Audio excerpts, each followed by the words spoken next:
Wow, Bitcoin, gold, silver are all down, but have they bottomed? The only thing that's performing the markets now is one industry, one specific group of stocks. Look at this.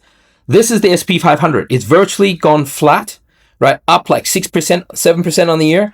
What is this? This is the Philadelphia Semiconductors Index. Basically, if you're not in semiconductors, everything else is going flat. This is Bitcoin, by the way. So is this a surprise? Is this a surprise that it did this dip down here? Now for Bitcoin, I was saying yesterday, I'm not convinced with this bounce. I'm looking for this low to be taken out, which is around 59.1. Let's call it 59.1. Why? Because a lot of longs, high leverage longs, would have set their stops there. And of course, you take out those stops, right? And why? What's the pattern I'm looking for here? As I was saying, I still think this pattern's going to play out, but we could dip as low as 57K, right? I think we stay above 55, but on the weekly, I think it's going to be like this. I think we're going to have a U-shaped bottom, relatively U-shaped bottom. Why is that? I've been comparing this to the 2022 bottom. See how this is a U-shape? Let the alphabetic letter U-shaped bottom, right? Basically, relatively small weekly ranges going sideways and people freak out, people get very scared, and then it bounces, U-shaped bottom. This is another way of looking at Bitcoin. Bitcoin's total supply in loss. So Bitcoin total supply. Basically, we can see that whenever this total in supply, this orange line pops above, well, pops kind of high, right? I think it's coincidence when it pops above this black chart. The black line is actually Bitcoin price. Because down here it's Bitcoin price like $7, $5 or something, and up here it's basically at 60K. So it's but what the measurement we should really look at is the one on the left here, which is the number of Bitcoins out there that are in loss. So basically on chain they can see when the Bitcoin was moved, right? Assuming that was when the last buy sale happened, and now is price below or above that point. If it is below, then we assume that buyer who made that transaction last time is now holding Bitcoins in loss. And we can see here, they call it historical high. They call it historical high. Why is that? They go, it's 10.5 million, almost 11 Bitcoins in loss. But I have to say, you got to think, is that as much of a big deal as the last couple of bear markets? See, here was 10.5. Here was 10.5, here was 10.5 as well. Here, it's not quite 11, like maybe 10.7 million. And you say, oh, it's a historical high. But think about this. This time, the bear market of 2019 and the bear market of 2022, there was not that much Bitcoin out there. Right now, there's probably 20 million Bitcoins out there. Here, there was something like 20 million, 19 million Bitcoins out there. Here, there was only like 15 million Bitcoins out there, I think, 15 million. So basically, like this bear market went down 90%, 85%, 88% or something. This one, so far, we're only down 50% or so. We're only down, 52% or so.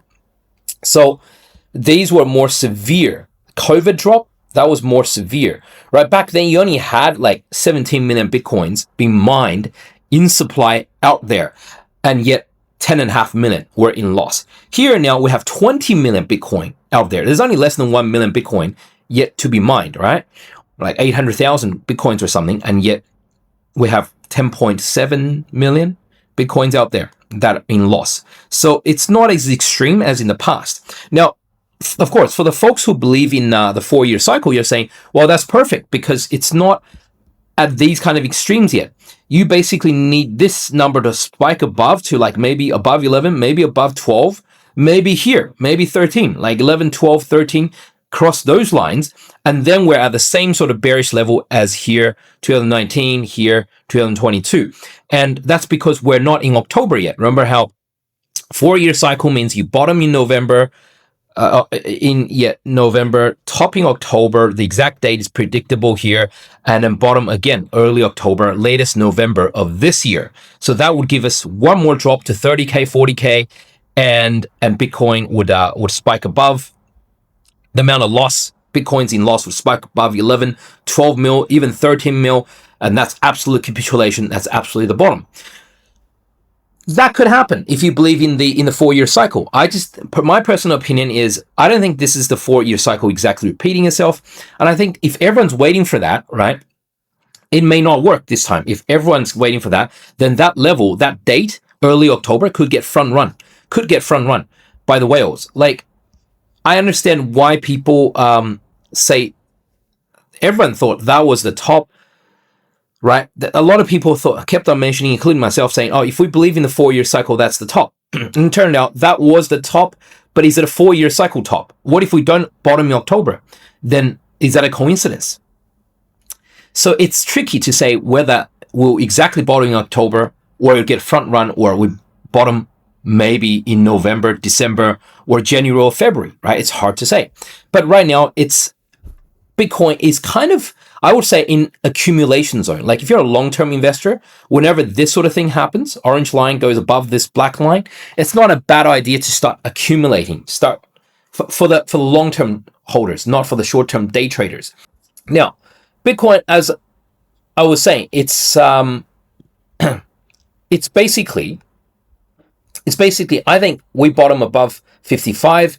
As a long-term holder of Bitcoin, it's not a bad area because the signal is starting to appear, right? When it's kind of like, I guess, when the orange first pops above the black area, it can still go down, right? It can still go down some more, right? But then if Bitcoin actually bottoms above 55K, like I've been calling it, then then basically folks are going to miss out and say, oh, why didn't we do any buying when Bitcoin was cheap? As a long-term investor, it probably doesn't make a huge difference to you to start dollar cost averaging in now in the high 50s.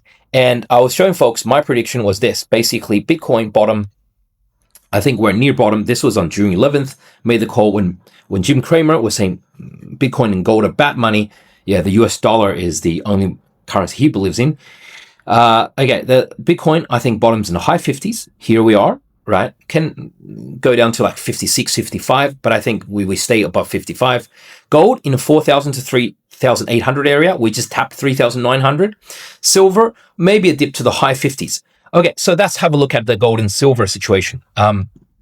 First of all, I think this is basically the last few major gold and silver runs, the big pullbacks. When they pull back, like this is the 1973, 2006, big bull run, and on average, what's the average of how gold behaves post a major breakout, and then it goes into correction? Well, post a major breakout correction, this is the average path. This is actually quite standard. They basically pull back here, right? 73, 2006, on average, they basically do this. We are here. It says we bottom around first to second week of July. One more dip, not much more to go, right? Into 3,900. So far, this chart has been spot on. It says in July, we dip down one more time to 3,900s. I would say 3,800s is possible. Here's the range I'm looking for, right?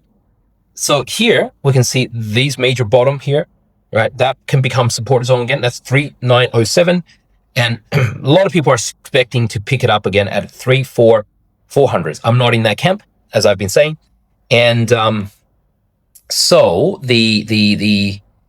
for why 3,750? 3,750 is 50% of this move. So from the bottom here to the top here, the 50% retrace, Fibonacci retrace, 3,750. So my thinking is 3,800 to 4,000. I've named that publicly since since two and a half weeks ago. And there's a chance we'll wick down to 3,750, which is 50% retrace. Okay, so now have a look at silver. Silver basically is I've been saying that people are expecting this $50 to $54 area, right? 50 to 50. Why 54? Look at this. This top, 54.5. This top, 54.5. So you have two tops of 54.5, and I was saying it is possible because a lot of buy orders are stacked, like I can imagine all the way from 46 to 50, and then some all the way up to this 54 area. And since you've got a lot of buy orders here and a lot of buy orders here, what the whales sometimes tend to do is they bring it up close and they may just not touch that line. So I was thinking, okay, we got to mid 50, but I've been saying all along, maybe we don't touch this line. Maybe this thing gets front run. I could be wrong. Look, this is not advice or financial advice for short-term day traders. I don't have a day trade in silver right now, right? I hold a lot of spot bags.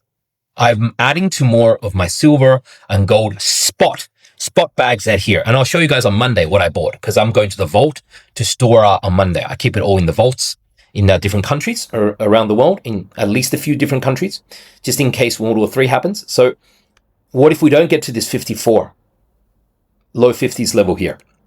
Because a lot of people was expecting that. He called this bottom on June 11th. The people who heard it first were in the Discord. Links in the description.